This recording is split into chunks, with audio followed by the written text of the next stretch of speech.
This is a good beat. Why aren't you dancing? Dancing is forbidden. Dancing is forbidden. Dancing is forbidden. Dancing is forbidden. Dancing is forbidden. Dancing is forbidden. Yoo-hoo, running crew, welcome to Dancing is Forbidden. I am Ronnie, lifelong fan of and one-time voice on Aqua Teen Hunger Force. And today, we are joined by my colleague, my co-worker, yeah, that's what I'm gonna go with, voice of Happy Time Harry and Burt Banana, David Cross. Hey man, while you're there, you get me that Happy Time dialysis machine, alright? Dialysis? Yeah, I had half my liver removed once, and I'm not supposed to drink, but I do. David is joining us just days after his run on Broadway. That's right, the Broadway. Master Shake would be jealous. David had just wrapped up his stint on the show All In, comedy about love.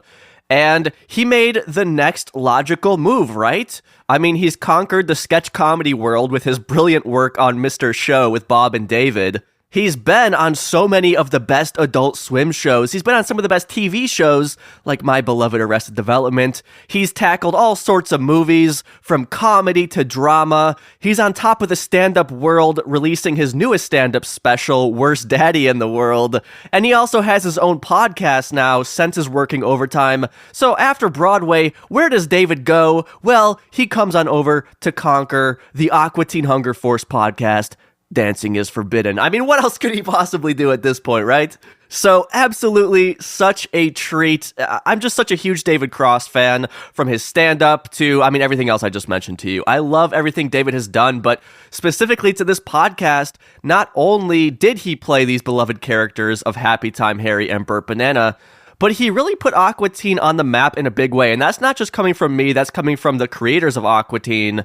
And David Cross was a first, just really big get for Aqua Teen Hunger Force. And as we'll discuss in this episode, he did influence the direction that Aqua Teen went, but he also waved the Aqua Teen banner high. For example, if you follow the podcast on Instagram, that is at Aqua Teen Pod, I fairly recently posted a clip from VH1 from 2003, where we have Matt Malero, Dave Willis, they're both talking about Aqua Teen. But then we have David Cross too, and he's talking about how unique Aqua Teen is. So he's very much somebody who is so important to this show that we love. And again, it was such an unexpected treat to get him on the podcast here. I'll tell you how this came together at the end of the podcast, but hey, here it is, my conversation with David Cross. You might know him as Happy Time Harry or as Burt Banana. But before all that, for me, he was a fellow Ronnie. David, you've been involved in so many things that I love, but I wanted to tell you that my very first memory of you was when I was about 9 years old. This being back in 2002, 2003 in the video rental store. When I babysat you. Yeah. Yeah, exactly. Yeah, I remember that still, and it's great to see the things that you've done since then. Mm-hmm. No, but in the video store, I remember seeing a VHS for a film called Run, Ronnie, Run. Oh, yeah. And I always was so excited because I'm like, oh my God, that guy's name is Ronnie too. Of course, it's a character, but I thought it was the coolest thing in the world. It was nice to know that there was some Ronnie representation out there, and that really did help me get through the third grade. There's a film starring your name. Yeah. I mean, look, when you're 9, that's a big deal. Yeah. So I want to get into your early history with Adult Swim. Of course, you and Bob Odenkirk were on an episode of Space Ghost Coast to Coast in 1997, before Adult Swim was a thing. Yes. Were you a fan of Space Ghost at that time? I was. I loved, not hardcore fan, but I loved the idea of it. I wasn't that familiar with it outside of kind of the idea, and I'd probably seen one or two of them, maybe 3 of them, but I loved that thing that they were doing. It was really smart and cool and unique. Right. Pretty subversive, especially at that time. Yeah. Welcome to the show, citizens. Thank you very much. Thank you ever so much. You're welcome. Is it Space? Mr. Ghost or Can we Space? just call you or Space? S Ghost? The Native Americans call me Broken Wind, Clap Like Thunder. Okay. All right. But you may call me Mr. Ghost. Yeah, Mr. Ghost. You know, you had that history. I also know that you are from Atlanta, which is where, you know, Adult Swim is based. It's where Aqua Teen is made. Right? Maybe a little off topic, but in one of your stand-up albums, you talk about this thing called Light Up Atlanta, which is where they would turn all the lights on in the downtown buildings when you were younger. Every once in a while, I will come across somebody, mostly like at a show that I'll do, you know, stand-up, and then they will say they were at Light Up Atlanta. Because I think they did it for 2 years, and then they stopped because it was so ridiculous. But yeah, that's a real thing. Right. I mean, I looked up pictures of it, and there's people pointing like at these buildings lit up, and they're like smiling. I'm like, what the hell? It is one of the dumbest things I've seen on a big citywide level. I mean, as I said, I think it was 2 years, and then somebody somewhere was like, "What the fuck are we doing? What is this?" It was really dumb. Moving to Aqua Teen, you starred in 2 of the most popular episodes of the show, Dumber Dolls as Happy Time Harry, and then later in Bible Fruit as Bert Banana. And I love how these characters reflect 2 sides of your work. We have Happy Time Harry with his darker, more nihilistic humor that you're known for, but also Bert Banana addressing your disdain, especially for Christian hypocrisy. So, to touch on Happy Time Harry and Dumber Dolls, what are your recollections of running across Aqua Teen and getting that role? I don't remember the latter part of the question, getting the... Mm-hmm. I imagine somebody reached out. I don't know. But, you know, I loved all that stuff that was on kind of the Adult Swim section of the stuff they were doing was just really funny and cool. And what was the one, was it the C-Lab? C-Lab kind of came out around the same time. 2021. C-Lab yeah, at the same time. Yeah. And then there was Harvey Birdman. And those kind of were after Space Ghost. Oh, and then Brack. There was the Brack show. But yeah, I loved all that stuff. It wasn't like I've got to run home and catch the latest episode, but it was nice to have to, you know, scroll over to and check out, you know. And I don't remember, I guess I would assume they reached out and I said, sure. Right. I mean, I've heard that you enjoyed playing that character. I mean, I can assume that you did since you reprised the role twice over the span of like 20 years. When you are out, do you ever have fans come up to you and bring Happy Time Harry up to you? Occasionally. It's rare. I mean, it's, you know, and again, it depends on the context. Like if I'm doing stand up and I'm seeing somebody who went to the show, they kind of are familiar with different things or bring up different things. But occasionally I get a Happy Time Harry reference. Sure. Do you remember your reaction in about 2020 to being asked to reprise the role? Like, do you remember that time? Well, there was, I cried for a couple days, and then of course. I thought something was wrong with me physically and mentally, and I checked myself into the Mayo Clinic, which you might be familiar with, being in Minnesota. And then yes, sir. I was there for about a little over a month, and then I started Ozempic, and then I went, I climbed K2 just to get to the top and think about stuff, and then cleared my head and came back down, and about roughly halfway down descending the mountaintop, I converted to Islam, and wow, and all that helped with my reaction, which was, you know, I was surprised by it and taken aback, but I soldiered on, and then eventually talked to Aaron Rodgers, and he said, "Do it." Right. I mean, I knew all that, but I was wondering if you could tell us about, I've heard this story from Matt and Dave that they sent you an iPad that you had to open up. Which I didn't know how to do. I'm not a tech guy at all. Mm-hmm. I don't, I probably needed quite a bit of help with that. I mean, that was an interesting period, right? Having to be in lockdown and not just go somewhere, that you had to learn to do the technical side of things. So, of course, in Aqua Teen and Pitch Perfect 2, you are credited as Sir Willups Brightslymoore, which a lot of people love to talk about. Do you remember how you came up with that name? I don't. I mean, I just kind of pulled that name out of my ass, as it were. But I have used it. It's definitely out there more than those 2 times. I try to use that name. Sometimes people won't let me or whatever. But it's got to be. There's got to be a good 5 or 6 things where that's what my credit is. I mean, it's just something that's funny to me. I don't give a shit whether people know it was me as the voice of this thing or the character in Pitch Perfect 2. I don't give a fuck. But I just think it's kind of funny to have it in there.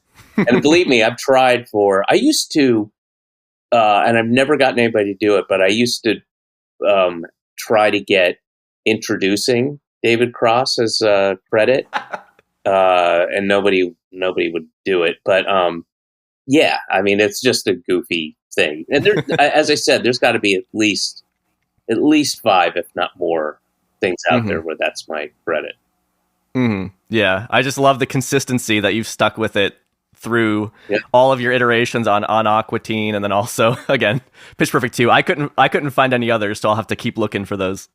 Have you accepted Jesus as your personal savior? Well, I'm very spiritual, and I do think the church serves a place in the community, but... But you know that he died for you and absolved you of all your sin. I have read that, yes. Then you believe. Well, I believe that I've read it. Interesting. Tell me this, have you read King Kong? No. You have, okay, and you believe that, don't you? But, before you answer me, I just, you know what, go ahead and pour me a little bit of a full glass of that rum. To your other big role on Aqua Teen as Bert Banana in the Bible Fruit Bunch, which of course went on to spawn Soul Quest Overdrive, the short-lived spin-off. Do you maybe remember getting asked to do that back in 2008? Ronnie, look, I understand. I don't remember 95% of what you're bringing up. I don't have details, certainly, for 95% of that 95%. So that's completely understandable. I know this was a while ago.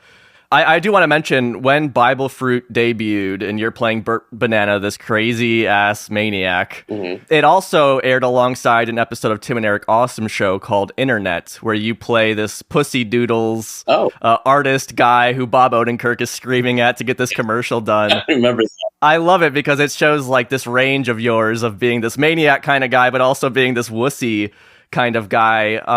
What would you say is maybe the hardest comedic character that you've had to play? Oh wow, gosh. Wow, there was one thing I did where I think I was just terrible, and it was a movie that, oh gosh, I can't remember the name of it, but it was like a UCB. A lot of people in UCB early. This is probably 2001, maybe 2002. And it was a very low budget film that Matt Walsh and all the UCB folks were in it, but it was not good at all. And I just played this overly, like, really stereotypical, flaming kind of artist dance whatever guy. And I just didn't do it. I went way too far over the top, and I've never seen. I don't think it was ever released. It didn't do anything. It might have played a couple, like, the Grand Rapids Film Festival or something somewhere, but it was never. I mean, it just wasn't good. Not just because of me, but and it had a pretty strong cast. But I think that was probably the toughest to answer your question, just because I did such a poor job. Do you think that's something that you could do if you were to reprise the role? Do you think you could do a better job now with all of your experience that you've had since then? Yeah, for sure. Gotcha. Both supporters of the show, Jason and OJ, would like to know, which character did you prefer playing, Harry or Bert? I don't remember. I'm gonna say I'll say Harry, because it was the first one that I did.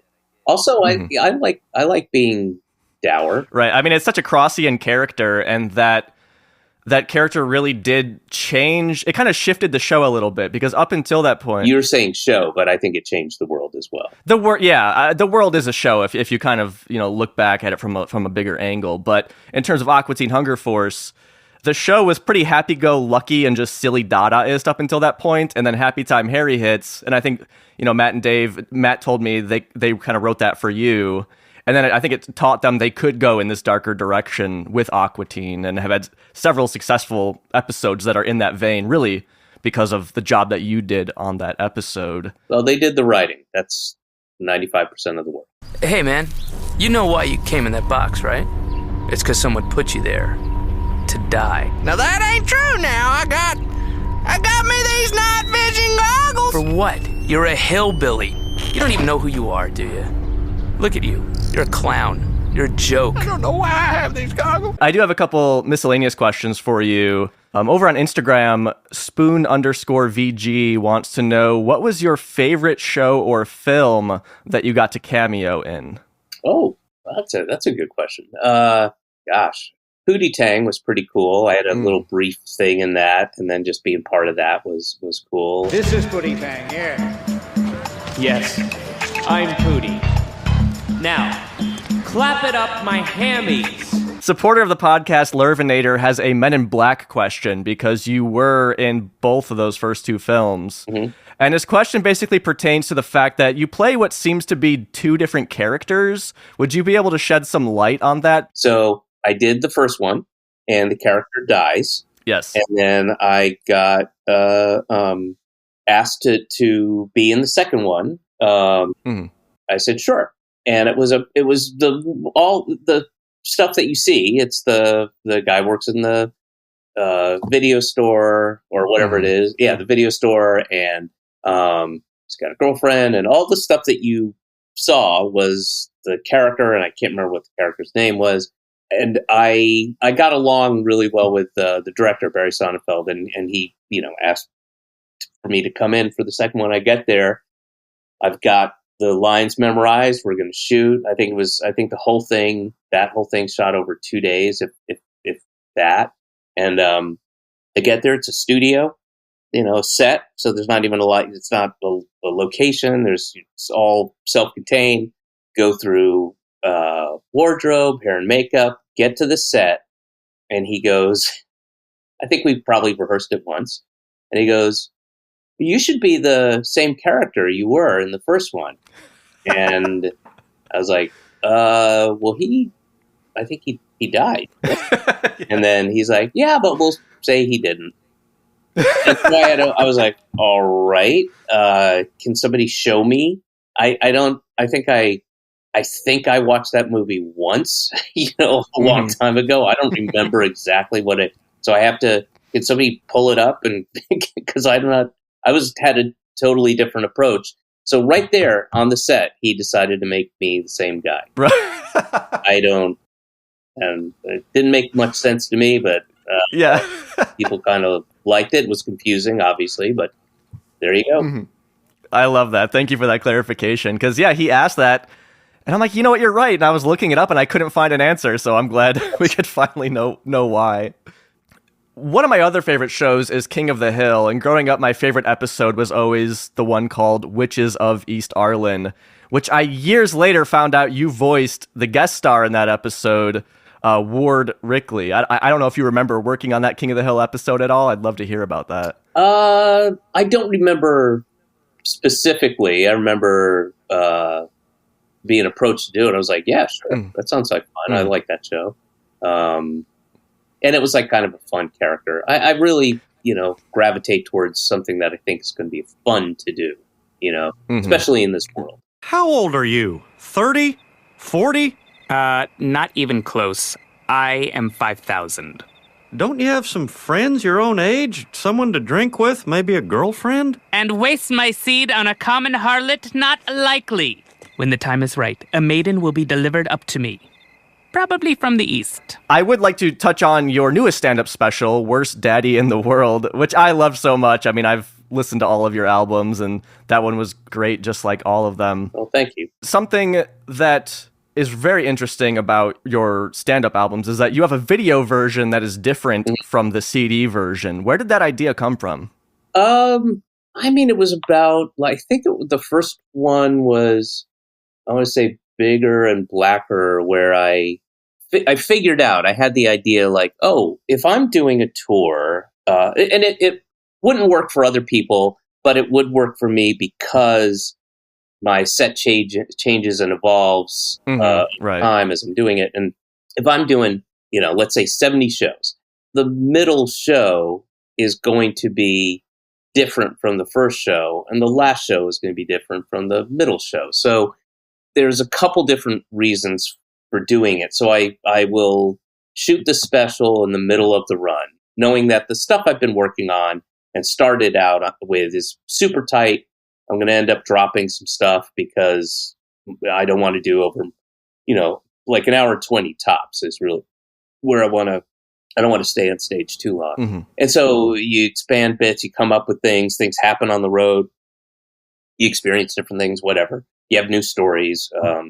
And sometimes you just figure out a new angle and you riff on it and you work on it. And so I'll shoot that special about halfway through, but the set keeps evolving. So by the time I get to show 70, I've got even more stuff because, this huge thing happened that we were all aware of, and I made a joke about it, and that became a bit, or tied into another bit. Again, dropping other things, it becomes like a sourdough starter mix, where some of those bits will then go into the next special or the next tour, and then we'll see about that. So, so I record the audio towards the end of the run, so that I put the two things out, but there's anywhere between, I'd say, 15 to 35% different material on the audio version of the same thing you're getting.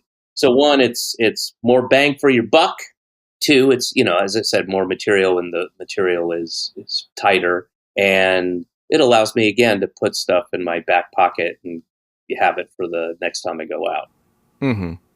I mean, it's great for fans like me who kind of get to experience the set in two different ways, but I didn't know that initially. So I watched one of your sets. I can't remember which one it was. And then, like, I don't know, a couple months later, I listened to the CD and I'm like, I swear this is different. And I thought I was losing my mind until I went and confirmed that it was different. But I mean, in your stand-up, you've never shied away specifically from, like, political and social issues, which is something that I greatly appreciate that you do address. I mean, it makes me feel less alone in the world to hear you talking about these things that I'm like, does nobody else notice this shit?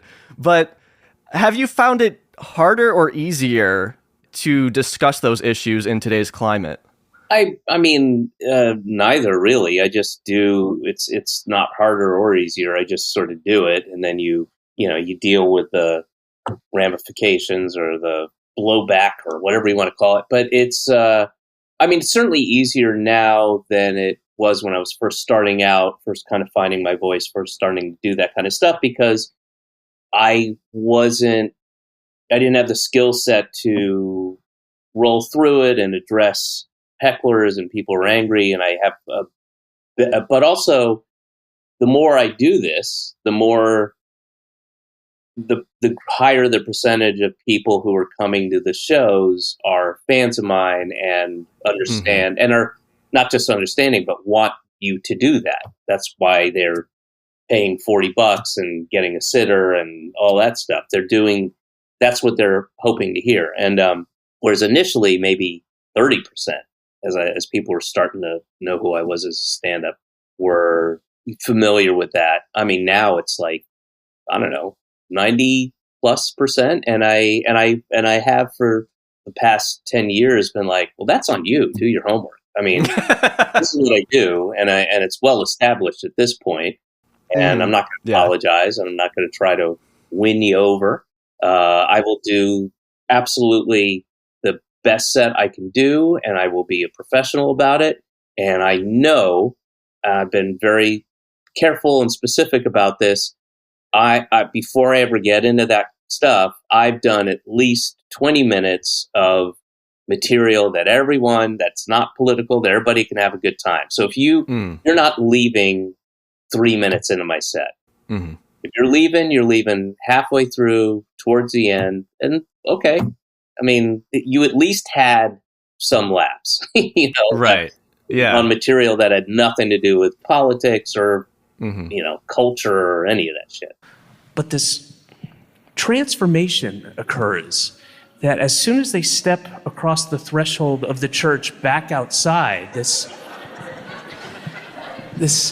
transformation happens it's magical. They could be in that church going like, yes, we need to treat others the way we want to be treated, with love and respect and empathy and sympathy. Oh my God, it's a Mexican rapist. Tucker, give me your phone. Give me your phone, Tucker. There's a Mexican rapist out here. Yes. Hello, police. Yes, I want to report a Mexican rapist. Yes, I'm standing outside the Church of Selfless Benevolence, and there's a Mexican rapist. And what's that?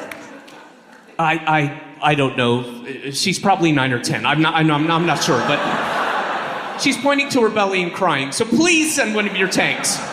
Please send one of your tanks. I recently covered the Bible Fruit episode of Aqua Teen within the last few weeks, and I certainly talked about, like Christian hypocrisy that is addressed in that episode.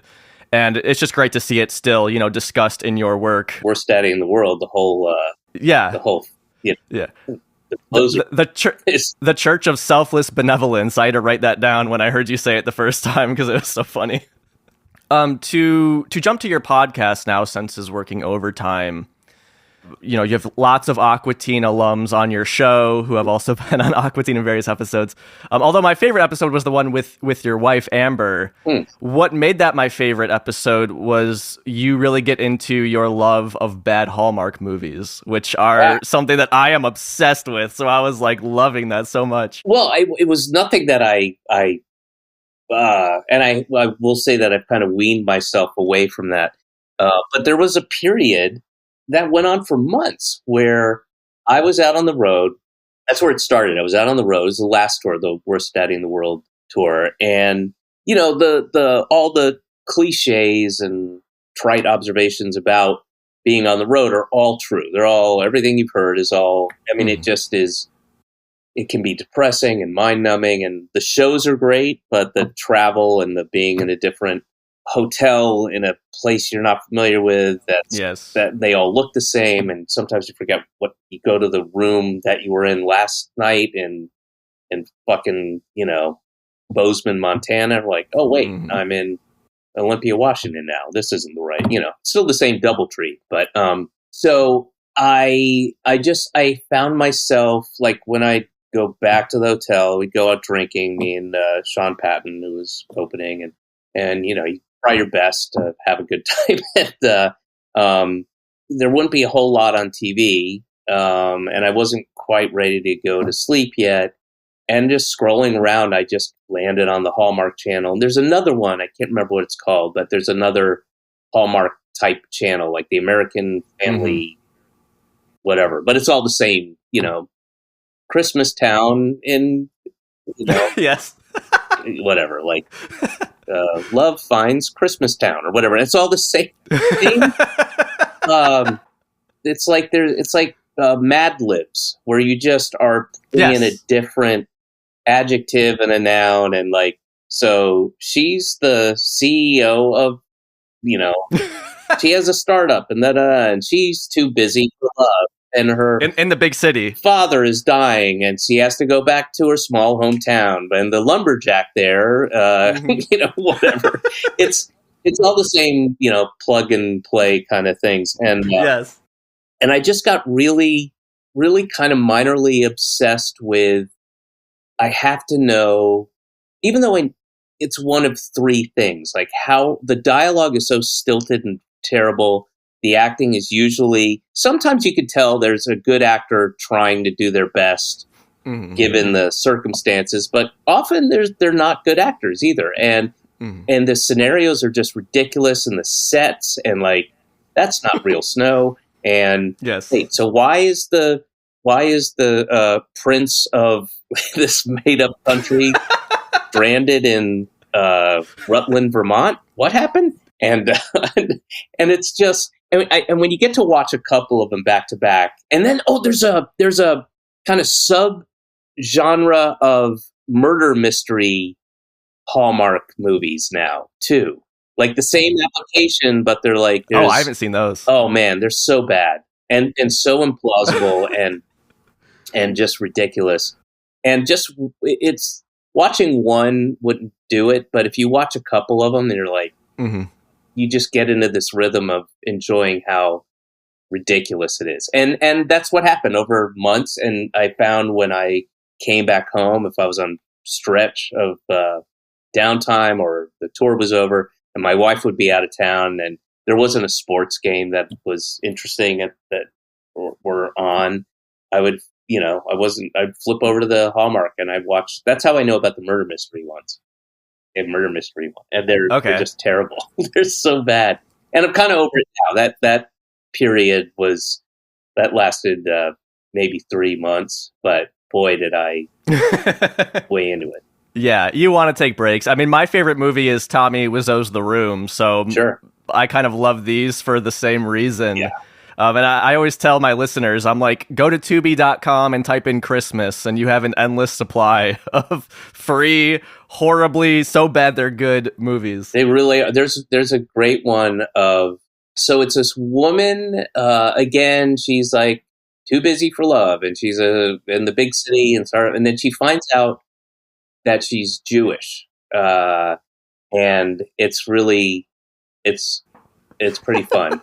That one has like a cultural aspect to it, I guess. Pretty great, and like part of her shtick is Christmassy stuff. So yes, Mary Lou Henner is, I believe, plays her biological mom. I'll try and find that because that sounds amazing. It's like, how do I bridge this divide? How do I also celebrate Christmas? Right.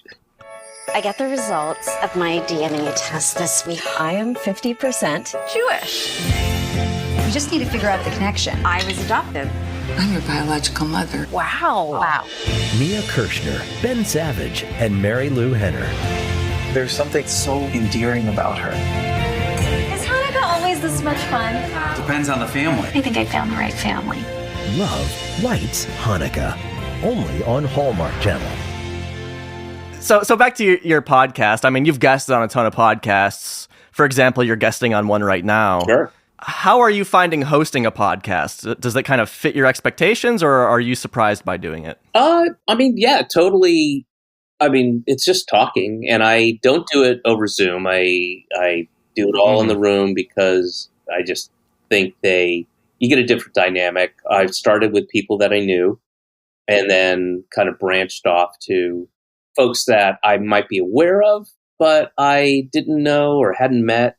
And now I'm at the point where they're just strangers, which is fine. And I try to know as little as possible.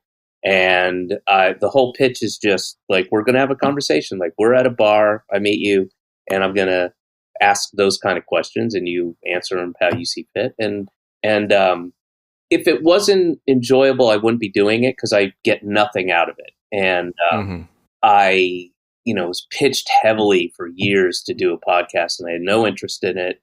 I'm not anti-podcast. It's not a thing that I just chose to spend my energy differently. But, I'm in New York, so it's nothing to get to Union Square where the studio is. And I do get to talk to cool people, and some I haven't seen, friends that I haven't seen in a while. Like, oh, this would be fun. I quite enjoy it. I enjoy the process. There's no pretense to it. You just sit down and I've had I'd have one guest that I didn't like. I didn't particularly care for.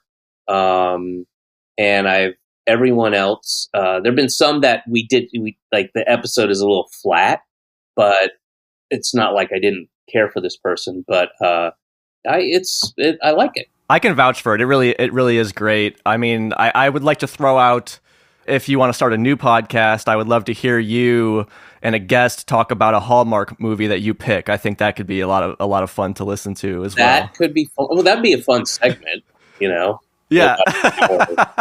Long podcast, but yeah. You're definitely a dream guest for my show. Is there a dream guest that you'd love to have on Senses Working Overtime? Oh yeah, that's a good question. I mean, I've hit a lot of my friends, and I'm. There are some people that I've reached out to that just aren't available, or they can't be in New York or whatever. I mean, I guess I would say Letterman. I would say would be a dream guest. Werner Herzog. I'd like to have Josh Marshall, who does the Talking Points memo. I'd like to talk to him. There's three right there. Yeah, well, I look forward to those episodes. David, normally when I close the show, I ask my guest like some of their favorite pieces of media, but you're David Cross and there's literally articles written about your favorite things. So I thought I'd ask about some of the recent things that you've been enjoying. So what's a film or TV show that you watched recently that you've enjoyed? Severance. That's my number one. I'm not caught up, so don't tell me anything. But my wife gets back into town tonight, so we can catch up. But love that show. Love everything about it. Love the way it's done. I have an emotional love for that show.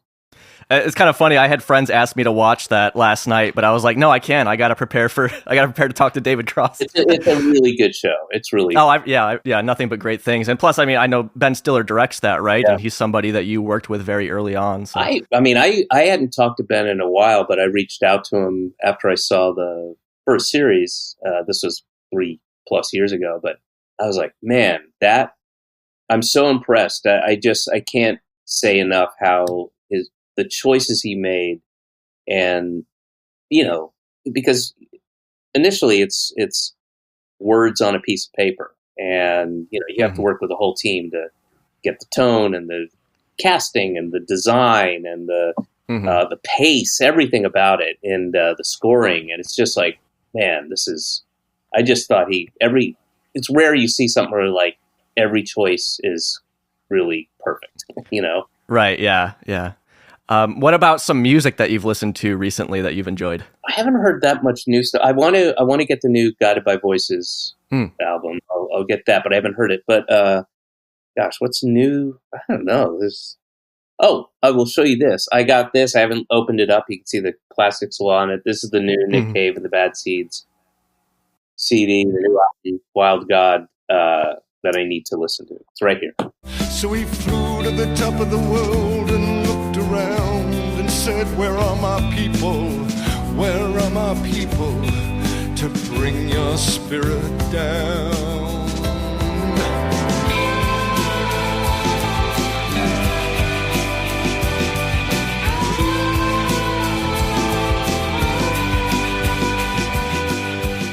What about a video game that you've played recently that you enjoyed? I had the last game that I was like trying to finish, going start to finish, was Deathloop, which I really, really, really enjoyed. But then I was gone for a while for working, and I got close to the end, and I just didn't feel like going through, because you have to, all the bits and pieces, you have to conduct them all in a row without dying. And I was like, I don't want to do that. No. Sounds like work. And then I downloaded the new game. Well, it's not new anymore, but from the Life is Strange folks. Oh, okay. I really enjoyed, but never played it. And then Call of Duty 6, which I didn't play like the last 3 or 4 Call of Duty games, but then I was like, I read some really good reviews. So I got Call of Duty 6 to bide my time until the new Borderlands game comes out. The last question here, last but not least, because you played a deranged banana on Aqua Teen, what is your favorite fruit? I love peaches. I know it's kind of corny from Georgia, but I love peaches in every peach smoothie, a regular old peach cobbler. I like peaches probably. I like most all of the fruits, but and maybe it's has some weird thing to do with being from Georgia, but I like peaches. That might be it. Thank you so much, David. I really appreciate your time. This was so much fun talking with you. Oh, my pleasure, Ronnie. Best of luck with everything, and and I will talk to you later. In case you're wondering, I have talked to David several times since then. You know how Diddy threw those like white parties where he'd invite a bunch of celebrities to take pictures with him, or his freak off parties, which he's rightfully in jail for now?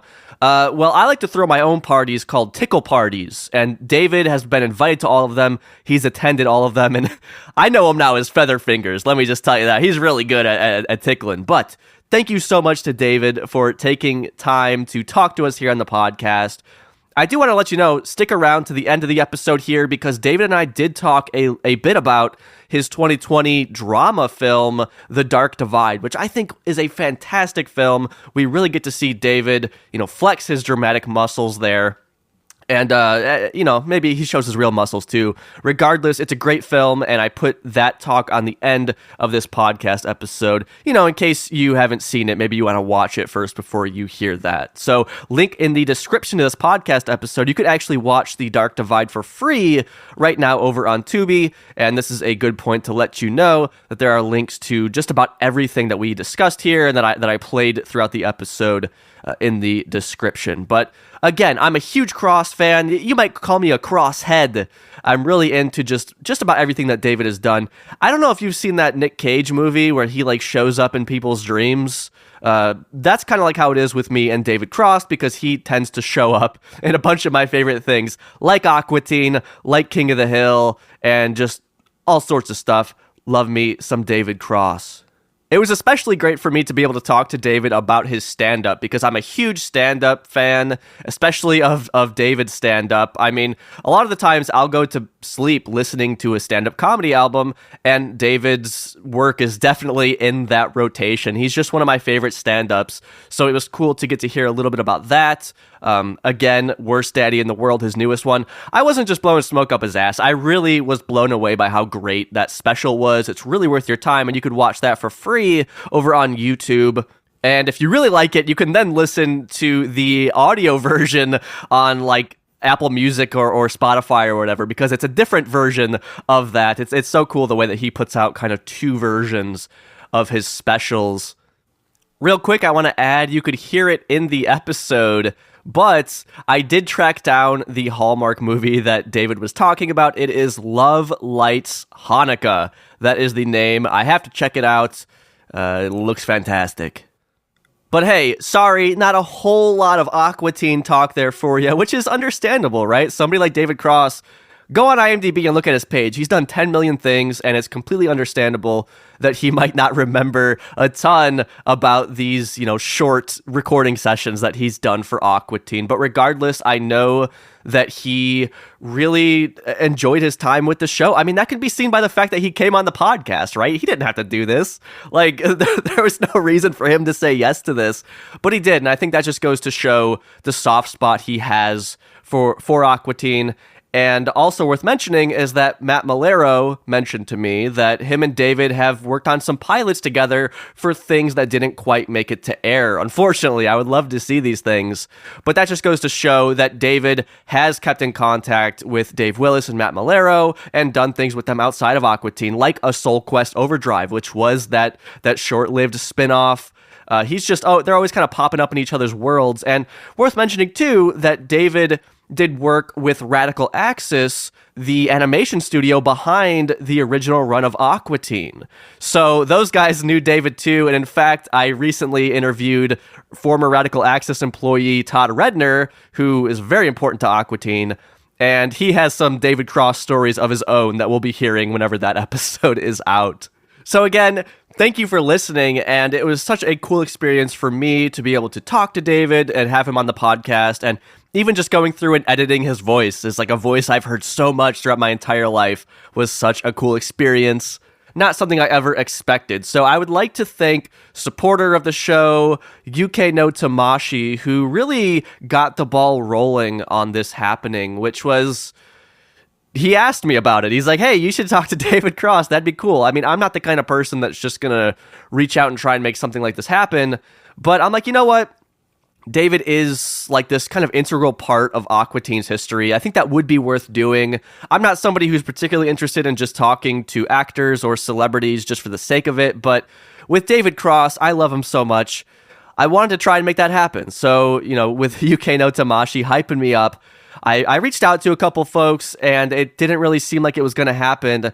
And then I'm on the phone talking to my buddy Matt Malero, and I just offhand mentioned it to him. Like, yeah, I tried, but I don't think it's going to happen. And he's like, well, dude, I have David's email address. I could reach out to him for you. I've worked with him and stuff. So obviously, in retrospect, for me, it's kind of dumb that I didn't just ask Matt. But yeah, that's how it kind of came about. Thank you so much to Matt for putting this together, for reaching out to David for me. Again, Matt did not have to do that, but I really am appreciative that he did that. I mean, I guess Matt probably knew if he didn't do that for me, I was going to put like a curse on him or something. So it's a good thing you did that for me, Matt. So hey, that is it for me here. So much fun talking to David Cross, and this would not be possible without the people who support this podcast. You could do that over at patreon.com/dancingisforbidden. The supporters of the show, not only do they get exclusive episodes from time to time, but they also get to ask questions to those who are on the podcast. And as you can see by today, you never quite know who's going to show up on Dancing is Forbidden. So first of all, I have to thank our Highlander, Nick. There can be only one!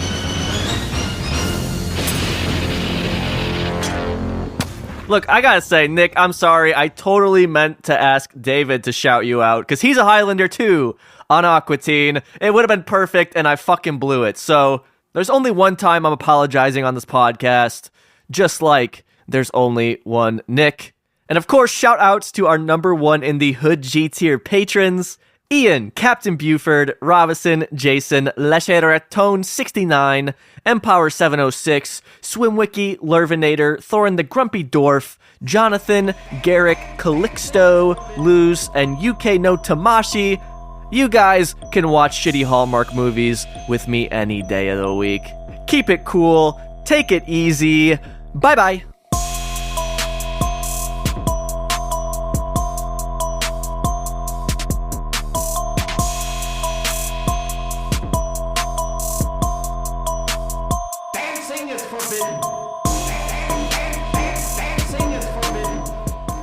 I do have a couple miscellaneous questions for you. Over on Instagram, spoon_VG wants to know, what was your favorite show or film that you got to cameo in? Oh, that's a good question. Gosh, Hootie Tang was pretty cool. I had a little brief thing in that, and then just being part of that was cool. I don't know how, I haven't done that many cameos. I'm trying to think. Well, can I ask, I mean, you were in The Dark Divide. Were you a big fan of that book beforehand? I was not familiar with Robert Pyle's work at all. And then that took a while. That film took a while to get realized. The filmmaker had approached me about it, and he had a script. And I had, again, not familiar with Robert Pyle's work or life. But then I became very familiar, because once I signed on, it's pretty much a one-man show. I mean, most of that movie is just me in the woods. And yes. And I started reading the book that it was based on, and I stopped about less than halfway through, and I was like, I think I'm making a mistake trying to hew too hard to this, because I had met Robert a couple times by then. I flew out to Washington and we hung out. He's the nicest guy in the fucking world. He's just a sweetheart. And he also gave me, lessons on how to approach and capture butterflies and things like that, things that were going to be in the movie. And I thought it would be a mistake. And I told the writer-director, I'm going to stop reading this because I think I need to make it my own.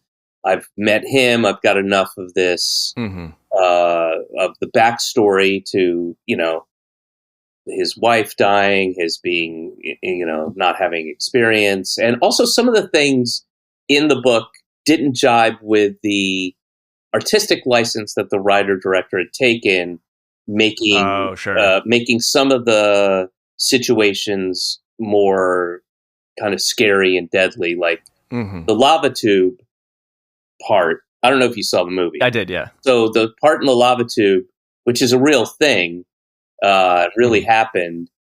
There's an element that I won't spoil that was not part of it, and and you could probably figure out what it was. And but being lost in that, and we shot it in real life. I mean, it's nuts. It's crazy and dangerous. And 2 people had to go to the hospital. Wow. 2 people in the crew.